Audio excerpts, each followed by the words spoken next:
Vamos apresentar o método de Gumbel para precipitações. O meu objetivo é socializar o conhecimento. Eu sou engenheiro civil, formado na Escola Politécnica da Universidade de São Paulo. Então vamos ver o que é o método de Gumbel.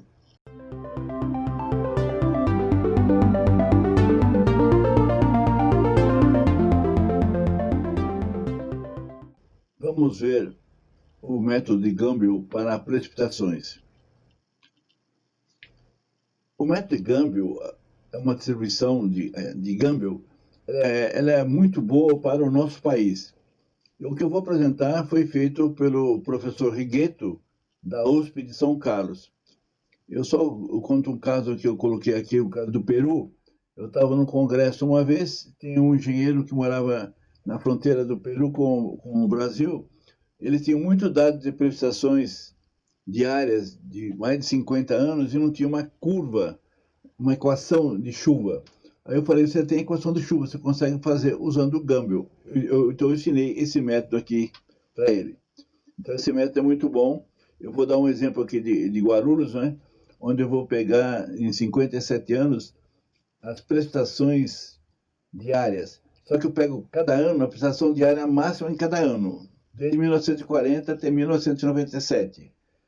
O ideal é no mínimo 30 anos. O ideal, às vezes tem menos, mas o ideal é no mínimo 30 anos. No caso nosso, são 57 anos. Aqui, o que é a média? Todo mundo já conhece a média. Esse é o desvio padrão, que é bastante usado. O quadrado do desvio padrão chama-se variância. A gente não usa variância, usa o desvio padrão. Esses aqui são os dados que nós temos para cada ano. Eu peguei a precipitação máxima anual. Aí eu peguei a máxima anual, deu uma média dela e tem o desvio padrão. É isso que eu vou usar. Esse estudo de máximo de Gumbel, só para relembrar, que o Gumbel se baseou nos estudos há muitos anos, que foi feito pelo professor Rui Aguiar da Silva Leme.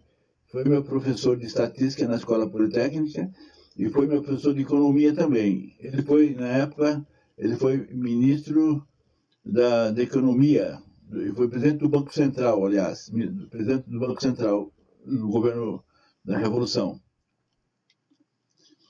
Então, o método de Gumbel é assim, você calcula a chuva de um dia, né? Eu vou usar a chuva de um dia, tem a chuva de um dia e 24 horas, você vai calcular a chuva de um dia. Então, existem dois fatores, o beta e o alfa. Eu tenho que calcular o beta, que é o 6 raiz quadrada de 6, né? Isso aqui, vezes o desvio padrão dividido por π. Aí me deu, esse é o desvio padrão. Eu tenho o beta, que deu 18. Eu vou calcular o alfa. O alfa é a média, né? Foi calculada, menos 0,577 vezes alfa, vezes beta. A gente calculou o alfa, deu 64,69. Tem o alfa e tem o beta. Eu vou calcular esse valor F, que é 1 menos 1 sobre T. T é o período de retorno. Eu escolhi 25 anos, um exemplo, podia escolher 5 anos, 50 anos, 100 anos.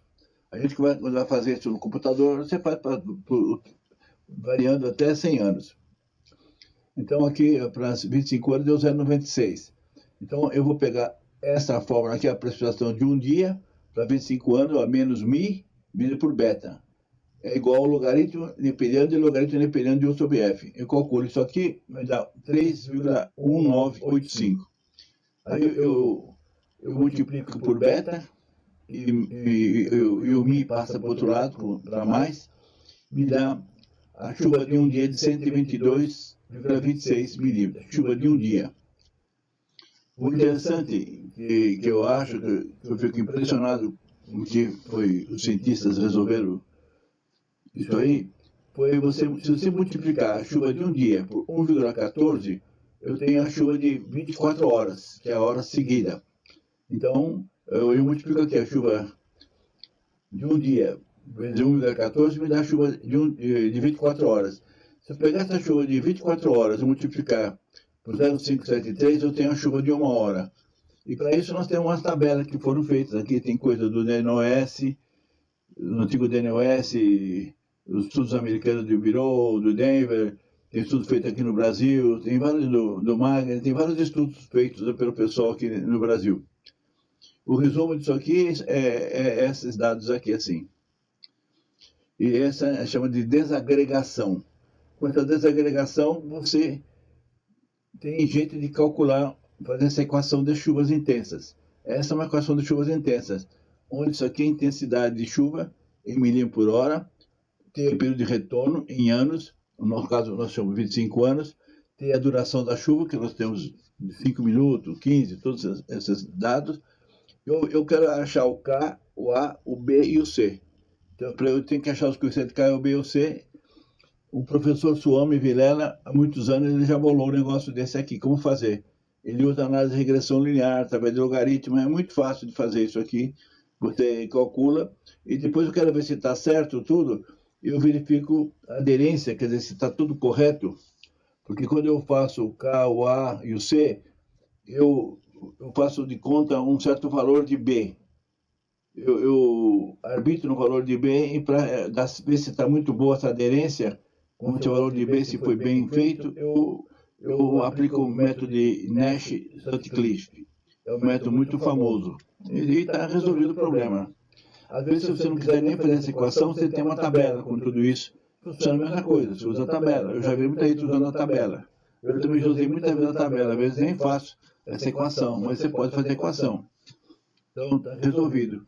Meu nome é Plínio Tomás, eu tenho no meu site 49 livros digitais gratuitos, e quem quiser escrever para mim, tem o e-mail, pliniotomás@gmail.com. Obrigado.